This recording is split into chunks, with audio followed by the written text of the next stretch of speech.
Welcome to the 3 Down Nation podcast. I'm Justin Dunk, joined by John Hodge and JC Abbott. Today, we're discussing the Winnipeg Blue Bombers clinching first place in the West Division for a second year in a row. William Stanback's disappointing debut with Montreal after coming back from a broken ankle. The Hamilton Tiger Cats breathing new life into their playoff hopes with a win over the Saskatchewan Roughriders. Explosive receiver Malik Henry signing a big contract extension with the Calgary Stampeders. And former CFL head coach Mike Kelly taking a shot at modern Canadian offenses. But first, the BC Lions posted a video of Canadian quarterback Nathan Rourke throwing at practice on Tuesday, just 7 weeks after he underwent surgery to repair a sprained Liz Frank in his right foot. Head coach and co-general manager Rick Campbell told the media that Rourke could be back before the end of the season, saying, quote, "That is definitely not any false hope," close quote. Is there a chance that the superstar plays again this CFL season?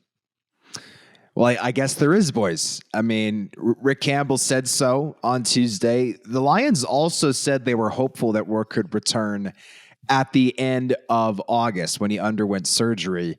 I think at the time, everybody kind of scoffed and said, like, well, you can be hopeful. You're welcome to be hopeful. It's good to live your life with hope.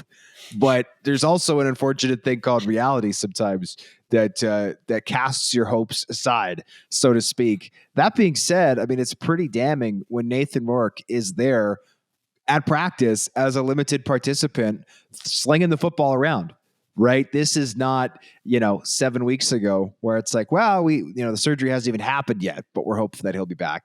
I mean, and Dunk, you covered the story when Rourke first got hurt. He said that he suffered a torn labrum in 2018 while he was playing at Ohio University, and he came back from that ahead of schedule. Apparently, he's way ahead of schedule for this. And if I may offer some hope, boys, since we were talking about hope earlier, I would love to see Nathan Rourke in the postseason because, frankly, there is no more entertaining player to watch in the CFL. And if anyone's going to add some juice to these CFL playoffs that are upcoming, it is the Canadian kid, Nathan Rourke. Superhuman on the field, superhuman in the rehab room, apparently, as well. I mean, this is a miraculous recovery in terms of the timeline that it takes typically to come back from this type of Liz Frank injury. The fact that he's already on that foot throwing already is insane. You just hope it's not a rushed recovery. And while I think Nathan Rourke is going to be back, at least by the playoffs, maybe a week before, if you watch that video, I'm not convinced he is ready to go quite yet. He looks like a guy who is laboring a little bit. He's a little bit slow on that injured foot, which is understandable. We'll see how it reacts to that type of stress, and hopefully he doesn't suffer any setbacks as a result. He can continue this trajectory because, like you said, Hodge, the league is a better place with Nathan Rourke on the field because he is far and away the best player in the league right now. One might even say the most outstanding player, Hodge, by a wide margin. And if he is under center for the BC Lions and he is playing a competent level of football, it doesn't even have to be his highest level, just a competent level of football, I think that team can take on anybody in the league and potentially upset the Bombers in the playoffs. Nathan Rourke is showing that if you focus in on something that you want to do, if it's recovery or anything else, that it can happen more quickly than the average recovery time. I think, JC, you said it well. He's superhuman on the field, superhuman off the field. So that average recovery time is for your average human. And an average human, Nathan Rourke, is not. All right, let's get that straight. I will say, when you watch that video and it's just one throw, he's not driving through with that right foot the way that he usually would be in his throwing motion. And it looks like there is some kind of discomfort there on his face as he's going through that throwing motion. That said, the fact that he's out on the field and the Lions medical staff feels comfortable for him to be out there. And I hope they've gone over every possible detail in allowing him to actually be out there, that does give the Lions hope that Rourke could be back on the field this season. And you would have to think playoffs is going to be the target. I mean, it would help JC's argument for him to be the MLP if he gets back in the regular season. I'm sure he'd put up some nice numbers against a Winnipeg Blue Bombers team that's probably going to be resting a bunch of dudes in some form or fashion. But if he's back in the playoffs, that would be exciting. The league could certainly use that infusion. And we saw it on the site, guys. Every single thing that we wrote that even mentioned Nathan Rourke while he was playing, and even for his injury now and his rehab and the fact he's back on the field, does well from a traffic and readership perspective. So it would be great to see Rourke back on the field. And selfishly for him, it would help out his NFL chances south of the border and show that he can rehab and recover quickly and get back to 100% and be at 100% potentially when he does eventually, what I believe will happen, sign an NFL contract. Yeah, the average time to be weight bearing again after undergoing this type of procedure is 6 to 8 weeks on the leg, and then full recovery is usually 3 to 6 months. Or more, right? Now, this was just a sprain. It wasn't as severe as some Liz Frank injuries could be. But obviously, Mr. Rourke is way ahead of schedule. And, I mean, everybody doubted him as a Canadian quarterback coming out of the draft. People doubted him as the starter coming into this year. And maybe Mr. Rourke is just proving the doubters wrong again. And those who said there would be no chance that he'd be back under center this year. The only thing I would say is, you mentioned the NFL, Dunkster. Obviously, given the lucrative position he could be in to sign an NFL contract and maybe even start there down the line, you never know what could happen. Obviously, he should only be playing if there is no risk to his long-term health, right? It's not worth coming back early to play a West Semi when you've got a shot at the NFL potentially coming up. This is a player who needs to be prudent and make the right decision for himself, especially Vernon Adams Jr. playing decent football as their starter at the moment.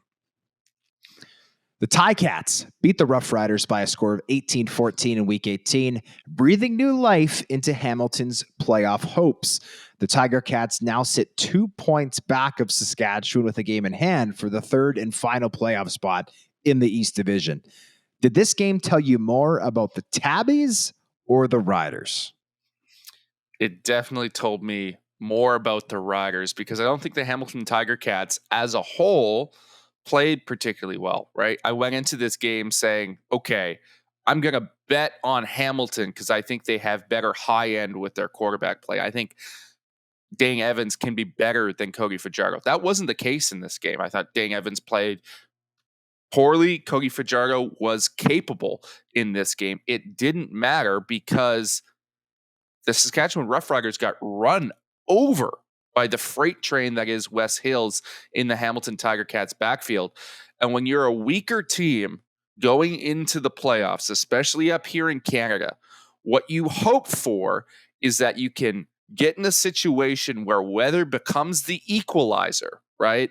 And that either your run game is going to run over somebody, or you can stop the other team.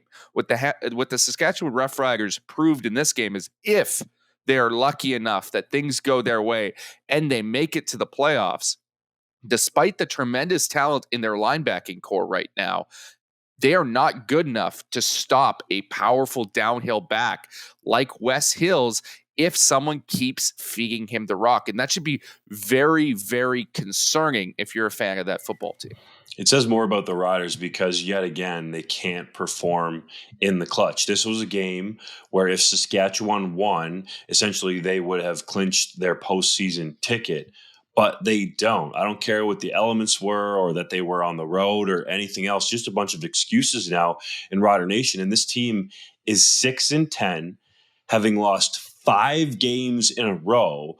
And I would take every other team in the CFL to beat this team on a neutral field right now. I would put them at the bottom of my power rankings because I think their confidence is severely lacking, if not shattered, especially in these close end of ball game situations. Time and time again, they have yet to prove that they can come through in the clutch. And that's ultimately what you have to be able to do in the playoffs. That's why the Bombers have beat the Riders in 2 straight West finals. So to me, that is what stands out most, is that when the pressure is highest, that the Riders have not performed well or even been able to win a football game, as JC alluded to, over a team where Dane Evans didn't really play very well, throw the ball very well, and they just ran the rock and played some field position, and still Saskatchewan couldn't win. Yeah, I agree with you guys. The answer is the Riders and their disappointing performance. I picked them to win that game, and they made me look foolish with a substandard effort in that one. Disappointing. That said, I want to talk about the Ticats a little bit. You guys highlighted West Hills getting 25 carries. I didn't have time, boys, to look and see when the last time a Ticats running back got 25 carries, because I'm not sure it's happened in the last 5 years. And I loved it because at the end of the day, the great equalizer in this sport is that line of scrimmage and the willingness to punch your opponent in the mouth. David Beard is an all-star caliber center. The Ticats got him via trade from Edmonton. Coulter Woodmansee is a road grader at guard, the former first-round pick out of Guelph. If that offensive line, because you mentioned Dane Evans was not very good in that game. He was actually, I thought, actively bad in that game. He threw 2 picks, less than 50% of his passes went for completions. This is a team that needs an identity. And if that identity can be, hey, our defense is scrappy, we rally to the football, we cause turnovers, and on offense, we're just going to punch you in the mouth and make you stop our 215-pound running back, all of a sudden, I can see this team making a playoff run. This is not glamorous football. It is not sexy football, but you don't have to do those things to play winning football. So I appreciated the game plan from Tommy Condell. Sometimes I think offensive coordinators try to outsmart themselves into scheming and designing things that are complex. You know what, boys? Sometimes simple is best. Pound the football and you can win games. That's what the Ticats did, and it worked. Yeah. I think it's difficult over the stretch of a whole season for that to be an effective strategy, because in order to win as a running first team, you have to be so disciplined, so well executed. It's a difficult thing to do. Only truly, perfect franchises in terms of like the Winnipeg Blue Bombers come to mind with Andrew Harris in the backfield can pull off that type of consistent winning.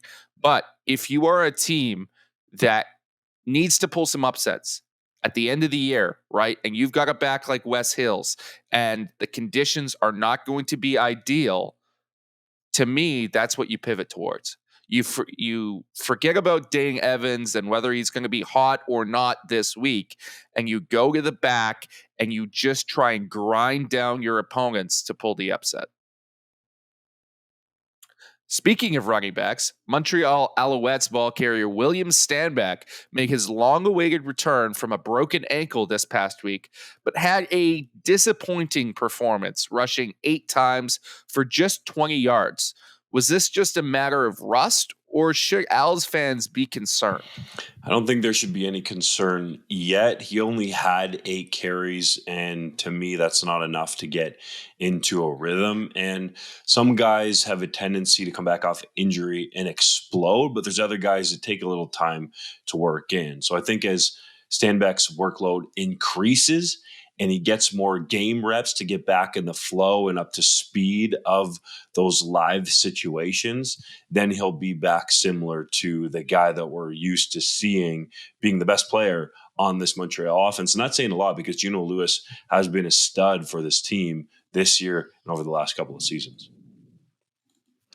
Yeah, this is speculation, but it wouldn't surprise me whatsoever if Stanback had some type of issue, setback with his recovery at the tail end leading into the game, because the Owls seem to be holding him out almost longer than necessary, right? Danny Machocha was talking about how Stanback could have potentially played the game before when the Alouettes went and visited the Edmonton Elks, came out with the win there. So to me, that is the only explanation for what and why this happened, because Stanback did not look ready for prime time. And I'm saying that out of respect for what he's been able to do, because as Dunk highlighted, he's an absolute stud in the backfield, led the CFL in rushing last season, and was arguably the best running back even before that in 2018 and 2019 as well. Probably a toss-up with Andrew Harris as to who's one and who's 1A, 1B, so to speak. So to me, if you and by the way, the Owls have punched their playoff ticket. They're going to be hosting a playoff game. Everybody knows that. I think mathematically they can still be caught, but come on, they're going to be hosting the East Semi at this point. If you have to hold them out for longer, do it, because a healthy Stanback in the playoffs makes that team a different team. And frankly, they don't need him right now. Yeah, the reality is I think this game was just for the purposes, game plan wise, of getting Stanback's feet wet, right? This didn't look like a guy that the Alouettes were comfortable with carrying the load quite yet. And he didn't quite have the burst we're used to seeing. Now, he is also a guy that tends to get better as the game goes on and the more carries he gets, right? He is that grind you down type of back in a lot of ways. But this was more of a situation where the Alouettes were giving him just the absolute bare minimum, just so he could get a taste of the action so that he's better going forward, bringing him back slowly, often getting Walter Fletcher on the field. At the same time, I do think we need to give some credit to the Ottawa defense, who shut down the running game virtually regardless of who the player was in the backfield. They played fired up in that game. I thought the whole team looked entirely different with Bob Dyce at the helm. They looked like they were playing together for a common goal for the first time in a long time. And I think that speaks volumes about how much respect they have for the new interim head coach there. And just to tag on to what you said, JC, it really shows what a change in leadership, and in this case of the head coach position, can do for a team with the Redblacks. It looks like they have a fresh energy there. Dyce knows how to be a leader of men. He's been around this league a while. He's been interim head coach a couple times, has interviewed for head coaching positions as well in the past. But if the Redblacks get a win or two to finish the season and the players have any kind of input into who's potentially going to be hired as a permanent head coach in Ottawa, there's a case for Mr. Dyce to be made. You can see the players on social media tweeting out Dyce emojis and really hyped up to play for this guy. So if you're Sean Burke, the general manager, I don't know, even after just that one win, how you can at least interview Dyce and consider him for that permanent full-time position. Just with, as JC said, that energy, man, it was evident. It was totally different. It was very clear that the Redblacks wanted to play hard for this guy. Now we're going to find out if that was just because it was the first game or not as we go along here to finish the end of the season. But Dyce clearly pumped in an entire new feel and energy on that Redblacks team. Yeah, I think there's a big difference between what it takes to be a good offensive and defensive coordinator and what it takes to be a good head coach. And often in the hiring process, teams look for head coaches that were really good offensive or defensive coordinators. And if we look at some of the successful coaches, the most successful right now is Mike O'Shea. No one will ever accuse Mike O'Shea of being a schematic genius on anything other than maybe special teams, right? He doesn't bring that to the table. What he is an incredible leader of men that people will rally around. He holds that whole team together, holds everyone accountable, will go to bat for his players in the media, sometimes to the chagrin of people like our own John Hodge. But he does it. People respect him. People want to play for him. I think Bob Dyce is a guy in a similar mold. We'll see how they go going forward in the next few games, if they can sustain that. But he's a guy, in my mind, should be in contention, if not in Ottawa, somewhere in the league as a head coach, because those type of guys are special, the ones that you want to play for. The Winnipeg Blue Bombers clinched first place in the West Division with a 48-11 win over the Edmonton Elks. How should the team manage the workload of its veteran players with two meaningless games against the BC Lions still to come? Yeah, last season, the Winnipeg Blue Bombers obviously clinched first place in the West Division. Early, they had 3 meaningless games.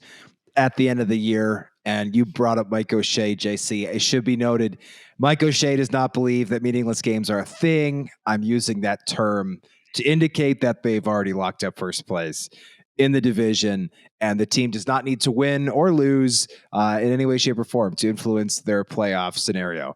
That said, they played 3 games that did not mean anything in the standings last season, and remarkably, the first game that they played, they actually started more veterans than the week prior because they got Winston Rose, the cornerback, back from the NFL, and they put Sergio Castillo into the lineup to kick after acquiring him via trade from the BC Lions. Now, this season's different. They only have 2 meaningless games. Last season, they had 3. And so the way I see it going down is following the same pattern that happened last year, where for the second last game of the year, they rest Zach Collaros. They rest a handful of veterans. Stanley Bryant has played through an ankle injury. Jackson Jeffcoat's on the 1-game injured list I can't remember what it is off the top of my head. I think it's a hip injury, but don't quote me on that. And so there are some veterans that need rest. And the other side of it as well is they really need Drew Brown to get some opportunities, because Drew Brown has only thrown 21 career pass attempts, but he has looked really good when given the opportunity to play. And so, last year, for instance, Sean McGuire started the second last game of the year. He came into that game with a bunch of hype, having played in limited capacity, and he threw 4 picks, and he's no longer a professional football player. So sometimes when the lights come on, that is your only opportunity to see what these guys are really all about. And Saturday's game in Vancouver, it's looking like Drew Brown's going to get the start. It'll be his first career start. I can't wait to see how he does. And then when the team comes back to Winnipeg for the final week of the season after their Week 20 bye, I think we will see some more veterans in the lineup, though last year they started a bunch of veterans in the final week of the season. Didn't have them finish the game, rotated them out as time went on. So CFL's limited roster size changes, right? How much you can do that. In the NFL, you just 53. In the CFL, you only get 45. And plus, of course, you got 12 guys on the field instead of 11. You can't rotate everybody out. But that's how I see the Bombers doing it. You sit Collaros for Week 19. You bring him back for Week 21. Well, I would very much like to have a home playoff game. So I suggest that the Winnipeg Blue Bombers please sit everyone you can. Just don't bring them to Vancouver at all. I don't want to see them. I would like to stay in the confines of BC Place. No, I of course am in jest here. They will follow that strategy. I think it's important that some of these guys get some rest, because the Bombers are a little bit banged up, right? The one you noted there, Stanley Bryant. I think that's an important guy to get some rest, who is so essential to what that team does. I think has had a little bit of a down year, has been banged up, is battling through some stuff. You want players like that to get healthy for the playoffs, right? If you're going to make another run, you need Stanley Bryant to be, he probably won't be 100%, but you need him at 90%. And he hasn't been that the last couple of weeks. You also want to get opportunities for guys on the practice roster that, haven't seen, game time lights in a regular season game. And I know for me, and you're going to scoff at this, Hodge, I really want to see Tomoyo Machino get a start there in one of these games against BC, because he is one of my absolute favorite prospects, the Japanese lineman through the global program. I think he has special feet. I liked what I saw from him in the preseason. I'd like to see him go into the primetime spot on that offensive line and see some action in these last 2 games. They've got some other exciting prospects on that practice roster as well.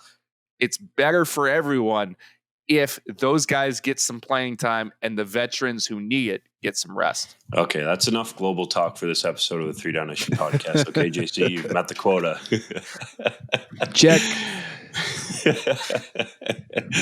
I think Mike O'Shea and Kyle Walters and the rest of that staff over there did a wonderful job of, I don't say dealing with the situation last year, but managing the situation would be a better term to use. And I think they'll do that again here. And it will be intriguing, as Mr. Hodge alluded to see Drew Brown and what he can do over the course of a more fuller game to be evaluated for seasons to come. McGuire didn't play very well, and he's not in the CFL right now. So Brown needs to realize that his career could be on the line here, and prepare and study and play hard, and ideally for his own career, play well. So even though we use the term meaningless and Michael Shea doesn't like it, jobs are on the line here because guys are auditioning for roster spots in the future, and more specifically for the 2023 version of the Blue Bombers or another CFL team if they play well, because the Bombers just seem to keep finding players. So I think they'll understand how to manage it. They're going to go into the playoffs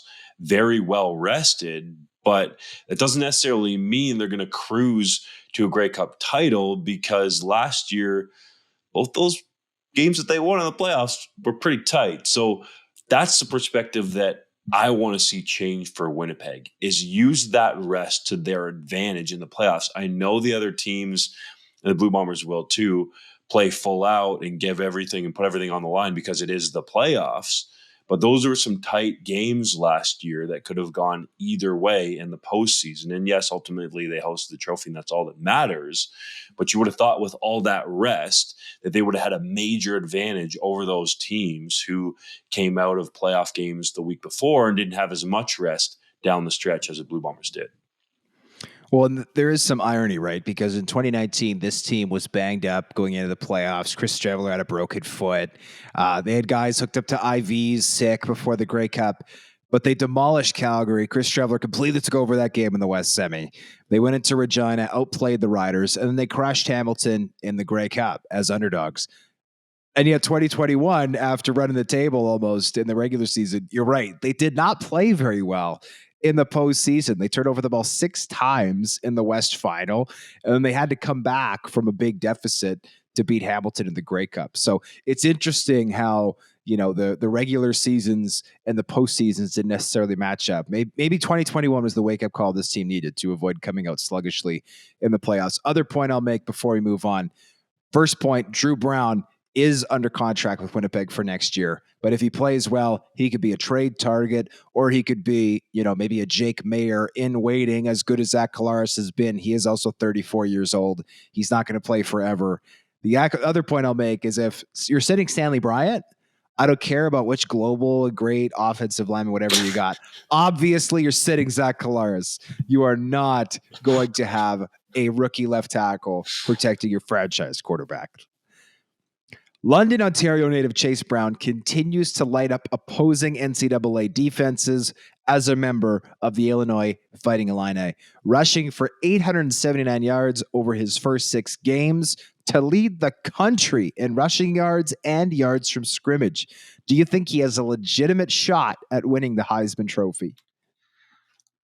I think with that phrasing, legitimate shot, you have to say no, because we haven't seen a running back win one recently, and Chase Brown does his yardage in a rather unglamorous way. But he should be in the conversation, and people around this country need to start following this story and get on the Chase Brown bandwagon, because what he is doing for Illinois is absolutely incredible. It's not just the fact that he's leading the country in yardage. He's also leading the country in yards after contact. He's doing a lot of this on his own. He has 40 forced missed tackles this year. That's 3rd best in the entire NCAA. The guy is doing it on his own for a school that has traditionally not been very good, right? They have not had a over 500 season in the last decade, and they are now ranked. They're 5-1 and ranked 24 in the AP poll for the first time since 2011. That's all Chase Brown on offense. Now, they have a tremendous defense as well, which is anchored in part by strong safety Sidney Brown, Chase's identical twin brother. Both of them will be in the CFL and NFL drafts this year. Some prospects to watch out for. But we all know that when it comes to awards season, we want to watch the offensive skill players. And Chase Brown should be up there in the conversation with Chuba Hubbard in terms of exciting Canadian-born college running backs that everyone should rally around. Indeed, Brown is on pace to potentially go over 2,000 yards like Hubbard did when he finished, I believe it was 8th in the Heisman Trophy voting that year. He went over 2,000 yards, and by and large part, it seems like the Heisman Trophy winner comes from the Southeastern Conference, the SEC. But if Illinois keeps stacking up wins, and even if they don't lose another game, I know it's probably highly unlikely because there's some big ins still left on the schedule. But even if they're ranked and Brown gets to 2,000 yards, then he's going to get some Heisman votes, at least at the back end, similar to what Hubbard did. But it's very impressive. Those numbers you listed off, JC, just stand out immensely. And if you're making that many people miss and running through contact and creating that much yardage after first contact, you're going to draw lots of attention from NFL scouts. It'll be interesting to see if he goes higher than Hubbard did in the NFL draft. But more importantly, we're doing a lot of projecting here. And we talked about it with Nathan Rourke in the CFL, the potential for him to throw for over 6,000 yards and set a single season passing touchdowns record. He was on pace to go for over 50, but you got to stay healthy. So let's hope that Brown can stay healthy, get over 2,000 yards, keep racking up some wins, and get some legitimate hype and consideration for the Heisman Trophy. Yeah, I don't think he's a serious candidate to win the Heisman Trophy for the reasons that JC listed, but that does not diminish what he has accomplished, right? This is not a traditionally strong program. They've had coaching changes. This is a team that needed a guy to rally around. It needed some hope. It needed an opportunity to have a face, right, put on that franchise. Chase Brown has given them that face, and I'm very hopeful that he will get just as strong of an opportunity as Chuba Hubbard has, because you're right. He was a 4th-round pick in 2021 to the Carolina Panthers. I believe Brown can go back to school next year. I don't see any reason why he should do that. He should probably come out given the season that he's had. And if he does, I agree. I think he has a good shot to get taken even higher and potentially do great things at the highest level of the game. Yeah, in terms of eligibility, Brown does have one more year because of COVID, but it should be noted his twin brother, Sidney, does not. Chase Brown actually started his college career at Western Michigan, transferred to Illinois to be with his brother. I have a hard time seeing them coming out at different times, especially given the fact that Chase is a running back and you really don't want any more wear and tear. You get out as early as you can, as soon as you get that NFL interest. That's this year for Chase Brown. And that's something that Brown can learn from Chuba Hubbard. Hubbard, in my mind, went a year too late. He should have gone after that 2,000-yard season, and that dropped his stock. So Brown needs to recognize that, Canadian running back or not, and understand that regardless of how this season finishes, he's got to go in the NFL draft while his stock is at its peak. It's now time for Hodge's heritage moment. On this day in 1991, the BC Lions lost to Edmonton in overtime by a score of 45-38. The game made history for 2 reasons, boys. For one, it marked the 5th of 6 overtime games the Lions would play that year, which still stands as a CFL record. The teams also combined for 1,248 net yards, which also remains a single-game CFL record. Which is more remarkable to you, the amount of yardage these teams put up, or that BC went to overtime 6 times in one season? It has to be the 6 overtimes for me, because that is an insane season. Who was the coach of the Lions in 1991, and how is his heart doing right now? Because I feel like that would shave several years off a coach's life if you go overtime 6 times. Do you know off the top of the head what their record was in those games, Hodge? That's a great question. I'm going to bring it up. So this, by the way, Bob Obilovich was the head coach. Fortunately, Bob Obilovich is still with us at the ripe age of 82. That being said, the team's overtime. Okay, Wikipedia does not tell me which games are overtime games, which ones are not. So I'll have to do that, and I'll post it on 3 Down Nation as part of the 3 Down post. So anyone who's curious, if I can figure it out with Doug. By the way, Doug Flutie was at the helm that year, of course. I will put it in the show notes for the podcast. It's definitely the 6 overtimes, man. That is insane for that to happen that many times with Obi at the helm too. It shows, hey, maybe his heart is strong, and that's why he's living so long. There you go. And by the way, I don't think anyone should be surprised that the net yardage single game record came in a game with Doug Flutie at the helm. That's very true. Makes sense. Let's get to the 3-minute drill. The Manitoba provincial government has offered $5.5 million to support the Winnipeg Blue Bombers in their bid for the 2024 or 2025 Grey Cups. Is that a prudent move? I think so. There's a lot of economic impact that comes with hosting the Grey Cup. The Bombers last hosted in 2015. It's time for that beautiful stadium in Winnipeg to get another championship hosting opportunity. Saskatchewan Roughriders GM Jeremy O'Day chuckled at the trade speculation surrounding Bo Levi Mitchell at the deadline. Should he have? Well, I'll say this. Calgary was never going to trade Bo Levi Mitchell, and especially not to Saskatchewan. But I wouldn't be laughing about quarterbacks that might be available when you don't have one that's good enough right now. The Calgary Stampeders signed breakout star receiver Malik Henry to a 3-year contract extension. Has he earned that? Definitely. Over 1,000 yards already this season, the most explosive pass catcher in that Stamps offense, and had developed a rapport with Bo Levi Mitchell and quickly got on the same page with Jake Mara, which shows he's adaptable. The one important note, the NFL window is in that contract, so he can take a look-see south of the border. I would imagine he'll draw some interest after the season he's had with the Stamps. Former CFL head coach Mike Kelly told the Rod Peterson show that today's game is, quote, bastardized NFL nickel football, close quote. Do you agree with his assessment? I agree with his assessment to an extent. The issue is that Mike Kelly coached primarily in an era in the 90s when it was perfectly acceptable for quarterbacks to throw as many interceptions as they did touchdowns, which is just not true for today's game. So throwing the ball down the field is a lot tougher, right, when those turnovers will end your career as a quarterback or a coach very quickly. Surrey, BC native Jonathan Kongbo was elevated to the Denver Broncos active roster this past week and played 46 snaps. Is that a big deal? Oh, that's a huge volume for a guy coming off the practice roster. I think it's a big deal for Kongbo.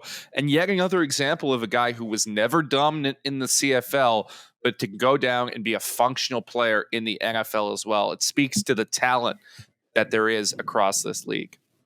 Brandon Banks told Simone Lawrence that he would have retired had the Ticats won the Grey Cup last year.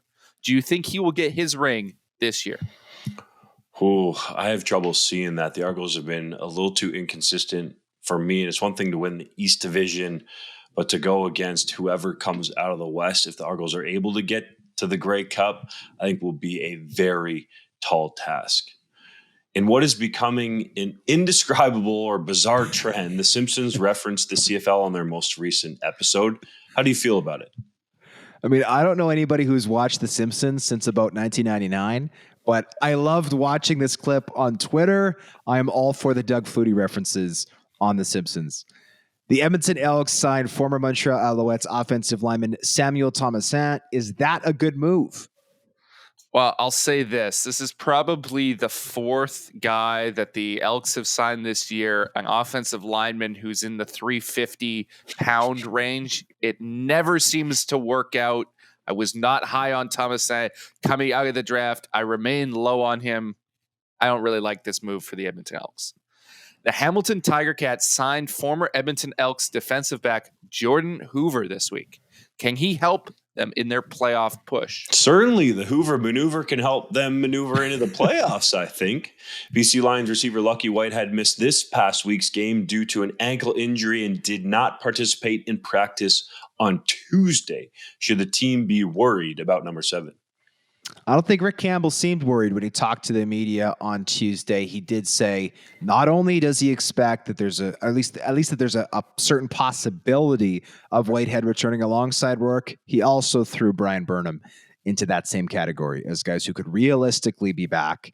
Not false hope was his way of saying it. Not a false hope that these guys will be back.